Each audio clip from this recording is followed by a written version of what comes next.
listening to jazz this morning. This album I found in a pawn shop. It's a Shaka Khan jazz album. I never in my life ever seen this album online. But I seen it in the pawn shop and I was like, what the I need to go back to that pawn shop because I found some real gems in that pawn shop. I found a Shaka Khan jazz album. I found Patrice Rushen Straight from the Heart unopened, like an old copy of it. I found a Parliament Funkadelic record inside of another record cover. It wasn't even Parliament Funkadelic. It was like I think it was a Brazilian artist. I gotta look at it. It was a Brazilian artist on the cover, and the cover was real interesting. So I was like, okay, this is nice because I like to dibble and dabble in new shit. So I was like, oh, this is nice. I opened it up to look at the record to make sure it wasn't no scratches or nothing.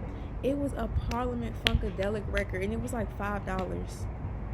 I love that pawn shop. And I asked them, they said they just get the records from like people's homes or like, estate sales, like whatever. So they really like reasonably priced and they have a lot of good stuff.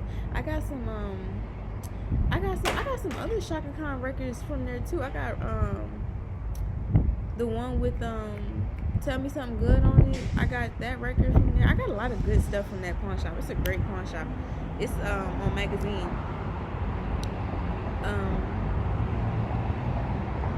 But I realized something today. A lot of times I'll wake up like, let me turn this off actually. There's a lot going on. I'm getting a little overstimulated. But I realize sometimes when I wake up upset or with the attitude and I don't know like what's wrong and I don't know like why I feel that way, it's usually sometimes because of my dreams, like whatever kind of dream I had the night before, I'll wake up with that feeling of the dream on me. So if I don't know, if I had a dream where I was fighting with somebody, then when I wake up I'll be in an argumentative, like kind of upset mood. Like yesterday I had a dream I was fighting with somebody. I don't even know who it was. I can't remember. But I remember arguing with somebody in the dream, like for a big chunk of the dream, I was arguing. And yesterday I was so irritated the whole day. Like I was just so pissed off. Everything was bothering me. And like last night, it wasn't that bad. It was actually okay. But I'm just noticing that usually however I feel is a reflection of the dream. And when I do wake up feeling really, really good and really happy, it's usually I have a really good dream, and I have, so I'm realizing that. I'm noticing that. You notice the more people that come up missing, like the more and more people that come up missing, the more and more chicken sandwiches they keep creating. I'm noticing that. I'm noticing that. But yeah, so if you like wake up moody or like you don't know why, try to remember your dreams, because it could be tied to your dreams. It might not be that you need like an antidepressant. You might just need to like think about what you were thinking about last night and dreaming about. It's not always as deep as we make it. I went on this like little lexapro deep dive because I seen this artist talking about how they was on lexapro, and I hear a lot of people talk about lexapro, but I never really knew. I knew it was an antidepressant, but I like to know the chemical makeup of shit. Like that don't be enough for me, because lexapro is the name of the company that sell it. I can't pronounce the word, so I'm not going to try. It starts with an E, but I like to know the actual chemical that's being sold, the compound. So, because antidepressant, that's the classification. Lexapro is the name of the company. What is the actual, you know what I'm saying? A lot of people don't know what medication they're taking. So I went on this whole deep dive about Lexapro and all this shit, and I just realized that, like, I don't know, Western medicine is a damn mess. And once they start playing in the psychology of people's minds, like with the antidepressants and all of that, like actually fucking with the neurons in people's brains. That's crazy. I wouldn't even feel comfortable prescribing somebody something like that. Like I wouldn't feel comfortable prescribing it, and I damn sure wouldn't feel comfortable taking it. And I'm not anti-medication, but I am anti-bullshit. And a lot of shit be bullshit, and I don't know. I think it's foolish. And a lot of if you really take the time to listen to doctors, they'll let you know that none of the medication they give you is 100%. And it's not 100%. They can't guarantee that it'll have the effects that you want it to have, because everybody's body is different, and two people could take the same medication and have completely different results, and doctors will tell you that. So when a person like me starts saying like, oh, maybe you shouldn't just hop on this and hop on that, it's oh, but the doctor will tell you to your face, like, I can't guarantee that this will work, and we actually have no way of knowing until you do it.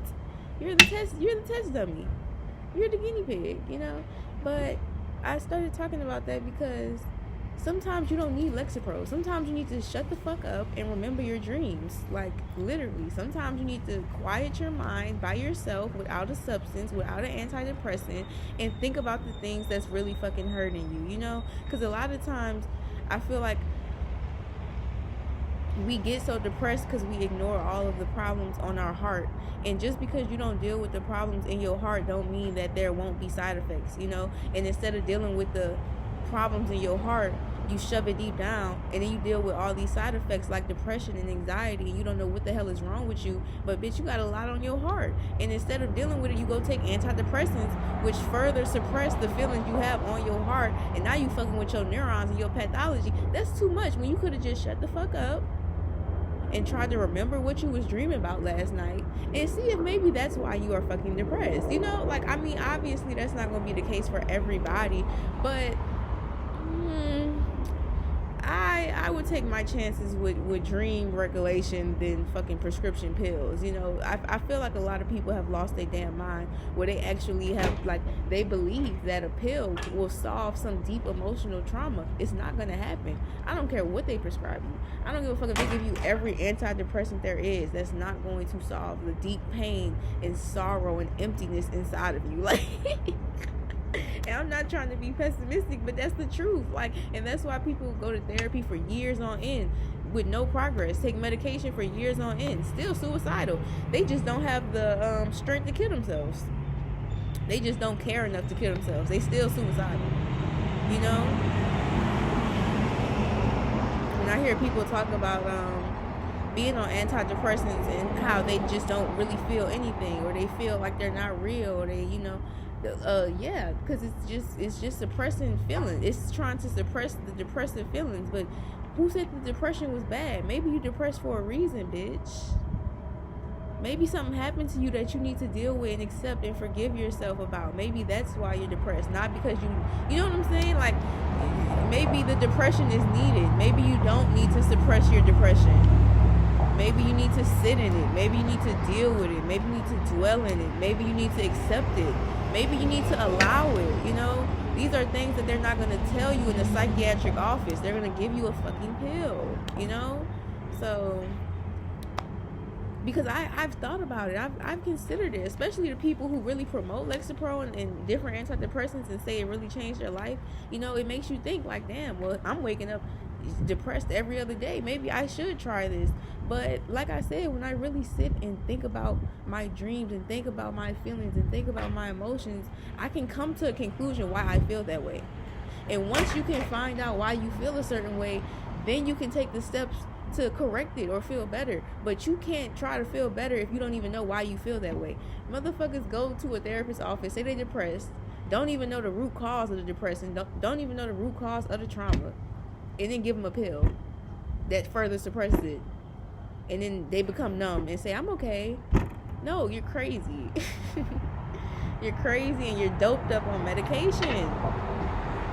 But, I found this girl. She made this video about neurons, because once I got into the what lexapro is, you know, I was interested to know how it even works fundamentally. Like, what does it do? Is that what I need?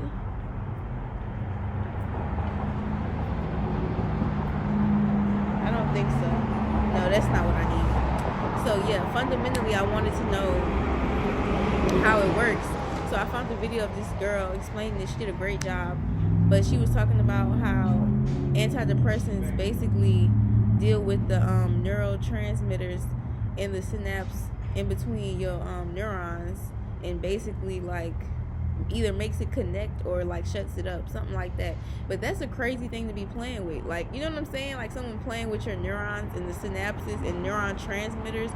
There's no way they can really calculate if it will work. And that's really what I'm getting down to, is like, you know, these are quick fixes, but these doctors don't know if this shit gonna work.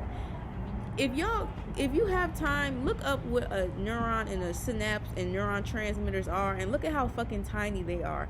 How the hell? You know what I'm saying? But that's because we're trying to solve a physical problem on a deep spiritual biological level. You know what I'm saying? You're trying to physically fix the neurons. It's not about the fucking neurons. The neurons are doing their job. If you're depressed, you're probably supposed to be depressed.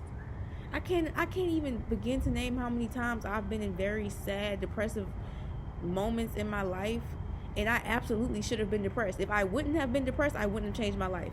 I'd be in the same fucking predicament, acting like I'm okay. I took some opioids before, and the way those opioids made me feel like nothing mattered, that is not normal. And I remember thinking to myself, if I was to do this consistently, I would have no motivation to do anything. Like, I would have no drive. I would have no motivation. I wouldn't give a fuck if what happened to me, because that's what the drugs do to you. You just don't, you become numb to everything because they fucking with your neurotransmitters and your synapses in your brain. That's crazy. That's crazy work. That's witchcraft. Everybody want to talk about spells and sticks and cutting chicken heads off, but these pills, man, Western psychology, Western medication, that is witchcraft. These motherfuckers is sitting here playing God with these pills and putting, you know, who knows what in them. But basically she was talking about how the antidepressants fuck with the neurotransmitters, and after I watched the whole video, I still felt the same. Like, this is stupid. This is ridiculous. I would never begin to believe. It's all theoretical. Like, it's all theory. That's why I get so irritated when I have conversations with people about medicine and psychology and everything, because people will take theories because they're in books and talk about them as if they're facts and law. These are theories, and when you get higher up in education, all of these people will tell you that they're theories. Most of the theories they have to refute 2 to 5 years later because they find new information, because it was only ever a theory. It was never a fact. It was only ever a theory. And once you find new information, what do? Right, you got to go back to the drawing board and you got to come up with a whole new perspective. So I don't take any of the shit serious, because I'm aware that these are all theories in everything, in music, in math, even, don't get me started on the fucking, on our education system and the mathematical. Like, math is so, it's backwards. It's actually backwards. Math is backwards. Because 1 times 1 does not equal 1. But I'm not going to get into that right now. I'm going to stay on the psychology and the neurotransmitters. But it's all theories. It's all theories. Even the video talking about the antidepressants, she was talking about how depression was classified as in a certain way a couple years ago, and since then they've had to change the classification because they found new information. So, you know, the DSM-5, that changes every other fucking, you know, like, it's different versions because there's new information, because it's changing. So my whole point is, the shit is all theoretical based. Don't go to no doctor or no psychologist or no therapist thinking that whatever they say is law and that governs your reality. There are many paths to the same road. You don't have to get on pills. If you want to get on pills and it works for you, that's fine too. I'm not saying don't do it. I'm just saying know what you're doing. You know what's going on. And before you try to go the route of doctors and medicine and in that way, try to solve the problem inside first, because that's where it starts. The problem didn't start with a fucking psychologist or a therapist or, you know, a doctor. The problem started on the inside. So if it started on the inside, you probably could fix it from the inside as well. You know what I'm saying? So yeah, I said all that to say I'm not fucking with lexapro.